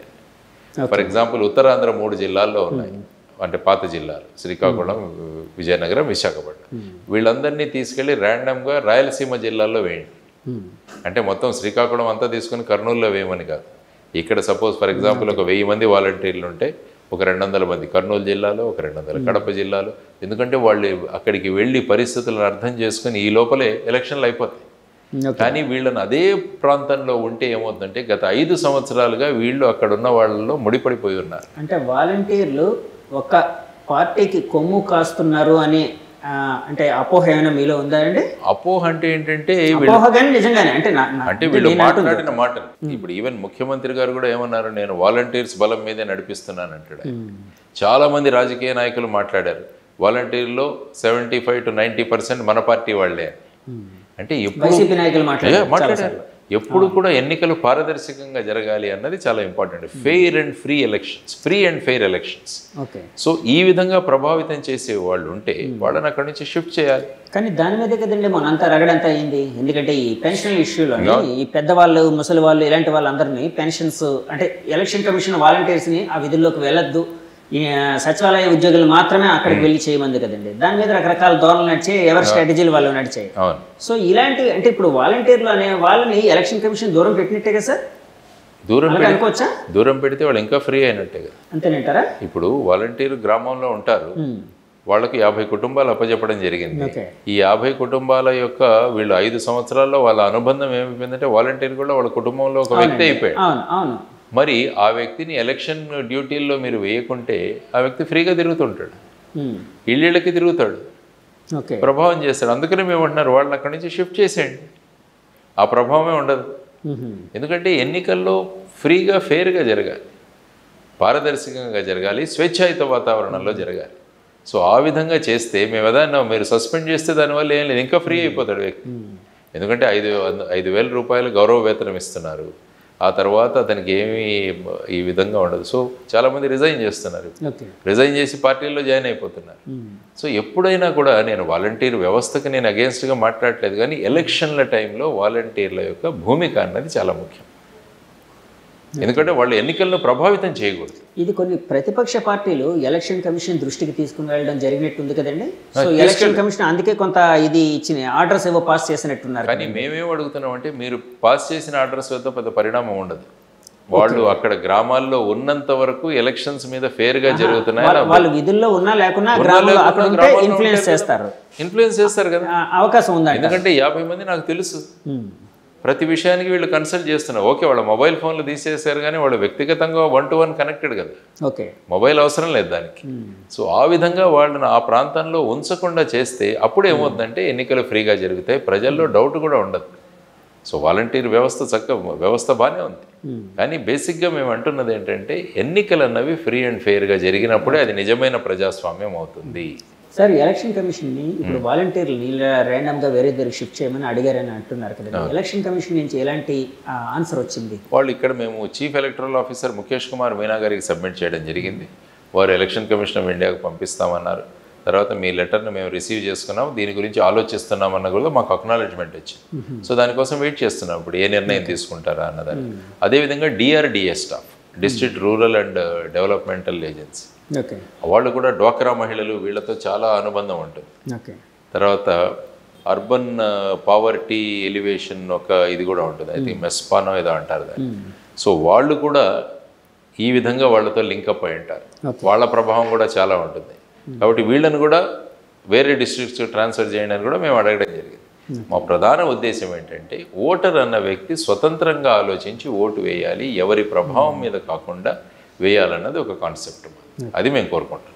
సార్, మొన్న జరిగిన ఏదైతే ఉందో, అంటే పెన్షన్కి సంబంధించి, అంటే పెద్దవాళ్ళ పెన్షన్లకి సంబంధించి, అందులో అంటే ఎవరిది తప్పు ఎవరిది ఒప్పు అని భావించవచ్చు, అంటే మీ ఎనాలిసిస్? ఇప్పుడు పెన్షన్ విధానం మన స్టేట్లో ఏంటంటే, పెన్షన్ వదిలేసి మిగతావన్నీ కూడా డైరెక్ట్గా అకౌంట్లోకి వేస్తున్నారు. బటన్ నొక్కితే వాళ్ళ అకౌంట్లోకి వెళ్తుంది. ఓన్లీ పెన్షన్ అన్నది వెళ్ళి క్యాష్లో పే చేస్తున్నారు వాళ్ళకి. అంటే అక్కడ పెద్దవాళ్ళు కదా, అందుకని ఆ విషయం అయ్యి ఉండొచ్చు అండి. అంటే డిజిటల్గా వాళ్ళకి అవగాహన లేకపోవడం అన్నది అవ్వచ్చు. కాబట్టి క్యాష్ ఇస్తాను, అందులో దెర్ ఇస్ నో ప్రాబ్లం. కాబట్టి ఆల్రెడీ సచివాలయం స్టాఫ్ ఉంది మనకు అక్కడ, ప్రతి గ్రామ సచివాలయం ఉంది, అందులో స్టాఫ్ ఉంది. ఏముంది, డబ్బులు ఇస్తే వాళ్ళు లిస్ట్ ప్రకారం వెళ్ళి ఇంట్లో డెలివరీ చేయడం కదా. ఇదేం రాకెట్ సైన్స్ కాదు, ఇదే రాకెట్ సైన్స్ ఏం కాదు. ఇందులో ఏదైనా కెమిస్ట్రీ చేయాలి, ఎక్స్పెరిమెంట్ చేయాలి, ఈ రెండు కలపాలి, ఒక పదార్థం వస్తుంది, అదే ఏం కాదు కదా. గవర్నమెంట్ డబ్బులు ఇస్తే ఆ డబ్బులు క్యాష్ రూపంలో వెళ్ళి ఆ బెనిఫిషరీస్కి ఇవ్వాలి. ఏముంది, ఎవరైనా ఇవ్వచ్చు. రేపు నాకు ఇస్తే రేపు గ్రామంలోకి వెళ్ళి ఎవరు ఎక్కడ ఉన్నారని చెప్పి నేను కూడా ఇచ్చొస్తాను. దానికోసం వాలంటీర్లే ఉండాలా అన్నది ఏమీ లేదు. కాబట్టి గ్రామ సచివాలయాలకి ఇవ్వమని చెప్పింది, ఇంకా గ్రామ సచివాలయాలకు వెళ్ళి తీసుకోమని చెప్పారు. ఇన్ కేస్ ఎవరైనా అక్కడికి వెళ్ళలేకుంటే గ్రామ సచివాలయంలో ఉన్న మెంబర్స్ వాళ్ళ ఇంటికి వెళ్ళి ఇవ్వాలి అన్నది. ఇప్పుడు చూడండి, ఎందుకంటే ఎన్నికల సమయంలో మోడల్ కోడ్ ఆఫ్ కండక్ట్ ఉన్నప్పుడు అనేక విషయాలను తీసేస్తారు. నేను వందే భారత్లో ప్రయాణం చేస్తుంటారు మామూలుగా, విశాఖపట్నం నుంచి విజయవాడ వెళ్ళేటప్పుడు. అందులో వందే భారత్ ట్రైన్ ఎక్కగానే మోడీ గారే కనిపిస్తారు మొత్తం ప్రయాణం అంతా కూడా. మొత్తం అంతా అండి.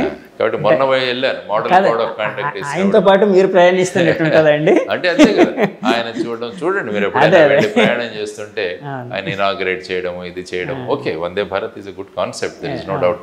కానీ ఏంటంటే ఎలక్షన్ టైంలో మొన్న వెళ్ళినప్పుడు కోడ్ ఆఫ్ కాండక్ట్ వచ్చిన తర్వాత అవన్నీ తీసేశారు. అంటే ఇంత మైన్యూట్గా మనం అబ్జర్వ్ చేస్తున్నప్పుడు, ఎందుకంటే టు ఎన్ష్యూర్ ఫ్రీ, మన విగ్రహాలన్నిటికీ కూడా ఇప్పుడు పరదాలు కట్టేశారు కదా, చుట్టి వాటిని మూసేశారు. ఎందుకంటే వాళ్ళ ప్రభావం ఓటర్ల మీద పడకూడదని. మరి లేని వాళ్ళే ఇంత ప్రభావం చూపిస్తున్నప్పుడు మరి ఉన్న వాళ్ళు ఎంత ప్రభావం చూస్తారో ఆలోచించండి. కాబట్టి దాని గురించి కూడా చర్యలు తీసుకోవాలా లేదా, అందుకనే మేము ఈ విధంగా సూచించాం. ట్రాన్స్ఫర్ చేయండి, మళ్ళీ వచ్చేసేయండి వాళ్ళ ఎలక్షన్ తర్వాత. కావాలంటే వాళ్ళకి పోస్టల్ బ్యాలెట్లు ఇవ్వండి, ఎక్కడికి వెళ్తే అక్కడ బ్యాలెట్లో వేసుకుంటారు పోస్టులు, వారు వెళ్లే ముందు పోస్టల్ బ్యాలెట్లు వేసి వెళ్తారు. వాళ్ళకి TADA ఖర్చులు మీరు ఇవ్వండి. సార్, ఇందాక వాలంటీర్ వ్యవస్థ కోసం మీరు ఒక మాట అన్నారు, అంటే వాలంటీర్ వ్యవస్థ అయితే మంచిదే, బాగుంది ఇట్లా అని. సో ఈ మధ్య చంద్రబాబు నాయుడు గారు నిన్ననే ఒకటి ప్రకటించారు, మేము అధికారంలోకి వస్తే వాలంటీర్లకు 10,000 ఇస్తాం ఇట్లా అని. అంటే అప్పటి వరకు అయితే వాలంటీర్లని ఒక పార్టీకి టార్గెట్ ఇచ్చేసేవారు. అంటే అందులో నిజం ఉందని చాలామంది చెప్తూ ఉంటారు. అంటే చాలా మటుకు ఆ పార్టీకి సపోర్టర్స్గా ఉండే వాళ్ళని వాలంటీర్లుగా పెట్టుకున్నారని చాలాసార్లు చెప్తూ ఉంటారు. సో ఇలాంటి ఇష్యూస్ అన్నీ ఇలాంటివన్నీ బేరేజ్ వేస్తూ ఉంటే అంటే మీకేమనిపిస్తూ ఉంటుందండి? అంటే వాలంటీర్ వ్యవస్థ మీద అంటే లేకపోతే అక్కడ పనిచేసే వ్యక్తుల మీద? యాక్చువల్గా వాలంటీర్ వ్యవస్థ అన్నది ఎక్కడా లేదు, ఏ రాష్ట్రంలోనూ లేదు. ఓకే. మనకు ఉన్నది 73, 74 అమెండ్మెంట్స్ వల్ల, రాజ్యాంగం యొక్క 73, 74 సవరణల వల్ల మనం ఈ స్థానిక స్వపరిపాలన తెచ్చుకున్నాం. అంటే మున్సిపల్ వ్యవస్థ, కార్పొరేషన్ వ్యవస్థ, ఆ తర్వాత గ్రామీణ వ్యవస్థ, ఇవన్నీ కూడా వచ్చాయి. అందులో మార్పులు డైరెక్ట్గా రాజ్యాంగంలో వాటిని పొందుపరచడం జరిగింది. ఎందుకంటే ఎలాగైతే ముఖ్యమంత్రో ఇక్కడ సర్పంచ్, ఇది చాలా ముఖ్యమైన విషయం. కానీ ఇప్పుడు ఏమవుతుంది, గ్రామాల్లో సర్పంచ్కి వాల్యూ లేదు. డైరెక్ట్గా ముఖ్యమంత్రి టు వాలంటీర్, మధ్యలో మిగతా వాళ్ళంతా ఇమ్మెటీరియల్ అయిపోయారు ప్రస్తుతం ఉన్న వ్యవస్థలో. సో అటువంటి పరిస్థితులలో తర్వాత వీళ్ళకి జీతాలు కూడా ఇవ్వట్లేదు కదా, కేవలం గౌరవ వేతనం ఇది 5,000 రూపాయలు. 5,000 రూపాయలు ఎవరు పనిచేస్తారు ఇప్పుడు? సో అటువంటి వ్యవస్థను తీసుకొచ్చి ఏంటంటే మిగతా వ్యవస్థలండి, అందుకనే గ్రామ సచివాలయాలు ఉన్నాయి. సో సర్పంచ్ అండర్లో గ్రామ సచివాలయాలు ఉంటాయి. కాబట్టి కావాలంటే ఈ గ్రామ వాలంటీర్స్ కూడా గ్రామ సచివాలయంలోనే మీరు పెట్టారు. వేరుగా తెచ్చి కేవలం సంక్షేమ పథకాలు అమలు చేయడానికే వీళ్ళు ఉన్నారు అంటే అది కరెక్ట్ కాదు. కానీ వాలంటీర్లు చాలా పనులు చేస్తున్నారు. మీరు ఆఫీసులకు వెళ్లకుండానే వాళ్ళు చాలా పనులు చేస్తున్నారు. ఆ వ్యవస్థను ఏం చేయాలంటే వాటిని సుసూత్రీకరణ తీసుకురావాలి. అంటే వీళ్ళు ఒక పార్టీకి చెందిన వాళ్ళు అన్న ఏదైతే భ్రమ ఉందో, ఏదైతే అభిప్రాయం ఉందో, భ్రమ కన్నా అభిప్రాయం ఉందో ఆ అభిప్రాయం లేకుండా చేయాలి. దానికోసం వీళ్ళ సెలక్షన్ ప్రాసెస్ ఇవన్నీ కూడా పారదర్శకంగా చేయాలి. ఇప్పుడు చంద్రబాబు నాయుడు గారు అనుకుంటాను 10,000 మేము ఇస్తాము. కాబట్టి ఏదైతే మీరు గ్రామ వాలంటీర్ వ్యవస్థ కాకుండా గ్రామ సచివాలయాల వ్యవస్థ చూసుకుంటే మీకు 20,000 నుంచి 23,000 వరకు ఉంది వాళ్ళకి.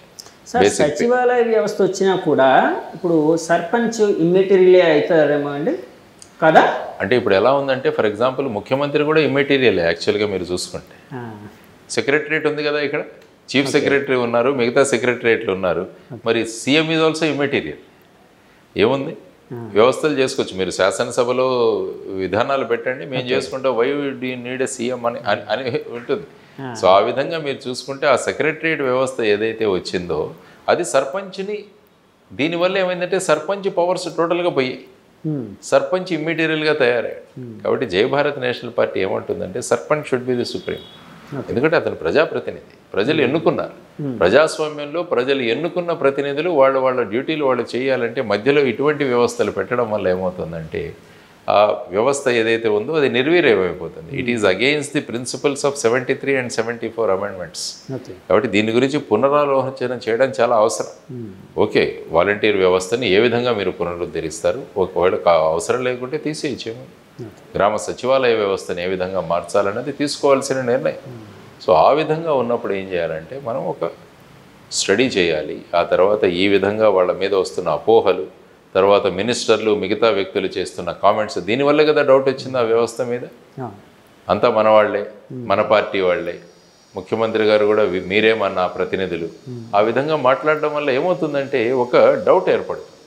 సో ఆ డౌట్ని తీర్చేయాల్సిన బాధ్యత ఎలక్షన్ కమిషన్. అందుకనే మేమంటున్నాం మీరు ట్రాన్స్ఫర్ చేయండి అని చెప్పేసి.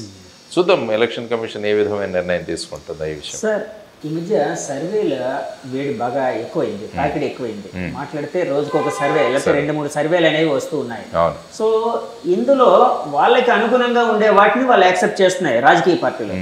అపోజిషన్గా వచ్చినవి ఏవైతే ఉన్నాయో, అంటే వాళ్ళకి వ్యతిరేకంగా వచ్చినవి ఏవైతే ఉన్నాయో అవి పెయిడ్ అని అనడం అంటే సర్వసాధారణంగా జరుగుతుంది. ఈ పార్టీ ఆ పార్టీ అని కాకుండా ప్రతి పార్టీ అలాగే చేస్తూ ఉంది. సో ఈ సర్వేలను ఎలా చూడాలంటారు సార్?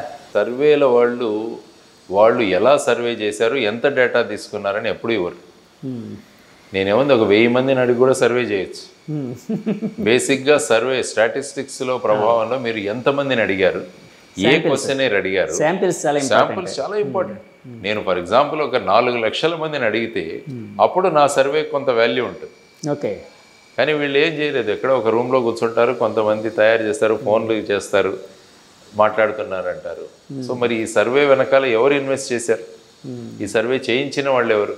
అందుకనే మేము ఎలక్షన్ కమిషన్ ఏం కోరామంటే అసలు మీరు ఎప్పుడైతే ఎలక్షన్ నోటిఫికేషన్ ఇష్యూ చేస్తారో అప్పటి నుంచి సర్వేలను అలౌ చేయకండి. ఇప్పుడు వేసిందేంటి, ఎగ్జిట్ పోల్స్ అవాయిడ్ చేసామంటారు. Okay. Exit polls. Exit polls మీకు ఎలక్షన్ అయిపోయిన తర్వాత ఎగ్జిట్ పోల్ తీసుకురండి, ఏం ప్రాబ్లం లేదు మనకి. కానీ ఎలక్షన్ల ముందు ఏదైతే మీరు సర్వే రూపంలో తీసుకొస్తున్నారో, వీళ్ళంటారు ఈ పార్టీ ఇన్ని సీట్లు గెలవబోతుంది, ఈ పార్టీ ఇన్ని సీట్లు గెలవబోతుంది. 2 సర్వేలకు చూస్తే చాలా వ్యత్యాసం ఉంటుంది. సో ఈ విధమైన సర్వేల వల్ల ఏమవుతుందంటే న్యూట్రల్ ఓటర్ ఎవరైతే ఉంటారో వాళ్ళ మీద ప్రభావాన్ని చూపిస్తాయి. ఫర్ ఎగ్జాంపుల్ మీరు చూస్తే ప్రతి పార్టీకి వాళ్ళ కోర్ ఓటింగ్ ఉంటుంది. వాళ్ళు ఏం చేసినా కూడా ఫైనల్గా ఎంత దుర్మార్గాలు జరిగినా కూడా ఫైనల్గా ఏ పార్టీకి వేయాల్సిన వాళ్ళు ఆ పార్టీకి వాళ్ళకి ఓటేస్తారు. కానీ న్యూట్రల్ ఓటర్స్ ఎవరైతే ఉంటారో వాళ్ళు ఇటువంటి సర్వే ప్రభావాలలో పడే అవకాశం ఉంది. అందుకని ఈ సర్వేలు అన్నవి కండక్ట్ చేయకూడదు. దానివల్ల ఏముంది, మీరే అన్నట్టు ఆ సర్వేకు సైంటిఫిక్ బేస్ లేదు. ఏ పార్టీ సర్వే చేయించుకుంటున్నారు అది కూడా తెలియదు. కాబట్టి ఎవరైనా సర్వే చేయాలంటే దానికి కూడా ఒక రిజిస్ట్రేషన్ ఉండాలి. ఎంతమంది శాంపుల్స్ మీరు చేశారని చూపించిన తర్వాత ఆ రిజిస్టర్డ్ బాడీ కనుక అప్రూవల్ ఇస్తే అప్పుడే ఆ సర్వే రిజల్ట్స్ బయట పెట్టాలి అని చెప్పాలి. ఫర్ ఎగ్జాంపుల్ రేరా లాగా ఉంది కదా, రియల్ ఎస్టేట్ రెగ్యులేటరీ ఏజెన్సీ లాగా ఈ సర్వే రెగ్యులేటరీ ఏజెన్సీ కూడా రావాలి. ఎస్, నేను రావాలి, వచ్చే అవకాశం ఉంది కదా. మా లాంటి వాళ్ళు వస్తే డెఫినెట్గా తీసుకొస్తాం.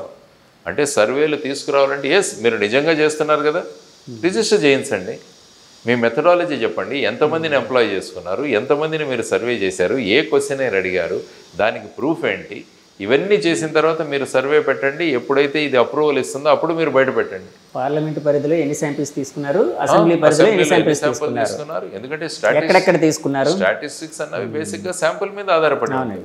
నేను 10 మంది శాంపుల్ తీసుకుని అందులో 10 మంది ఈ పార్టీ వస్తుందంటే వెంటనే శాంపుల్లో 175 అంటే అలాగే అలాగే ఉన్నట్టున్నాయి కదా సార్. 175 160 ఇవే నడుస్తున్నాయి రాష్ట్రంలో. అంటే ఇక అపోజిషన్ వద్దు, వాళ్లే కూర్చోవాలి, అందరూ వాళ్లే కూర్చోవాలి. మరి రాచరికం అంటే అదే కదా. అందుకని మేము ఇంకోటి ఏం చేసామంటే ప్రపోర్షనేట్ రిప్రజెంటేషన్ ఇవ్వండి అని అడిగారు. ఫర్ ఎగ్జాంపుల్ మా పార్టీకి 10% ఓట్లు వచ్చాయి కాబట్టి మాకు 18 సీట్లు కేటాయించారు. కానీ ఇది సాధ్యపడుతుంది సార్? 22 దేశాల్లో ఉంది ఈ మెథడాలజీ. మన దేశంలో సాధ్యపడుతుంది? ఏముందండి, ఏముంది, అసాధ్యం ఏముందండి, ఏముంది దాంట్లో, పెద్ద రాకెట్ సైన్స్ ఏమి లేదుగా. కాదు సార్, ఇలాంటివి వస్తే మళ్ళీ రాజకీయ నాయకులకి ఇబ్బంది సార్, పార్టీలకి ఇబ్బంది కదండి. సో వాళ్ళు చేయరు కదండి. ఇబ్బంది అనుకున్న వాళ్ళని ఈ విధంగా చేస్తూ ఉంటే మరి ప్రజాస్వామ్యం నిలబడదు రేపు.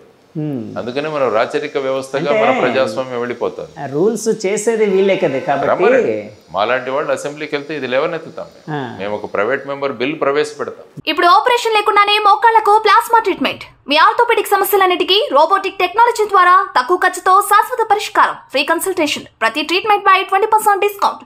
ఈ ఆఫర్ కొద్ది రోజులు మాత్రమే, త్వరపడండి. V9 hospitals 9281465842.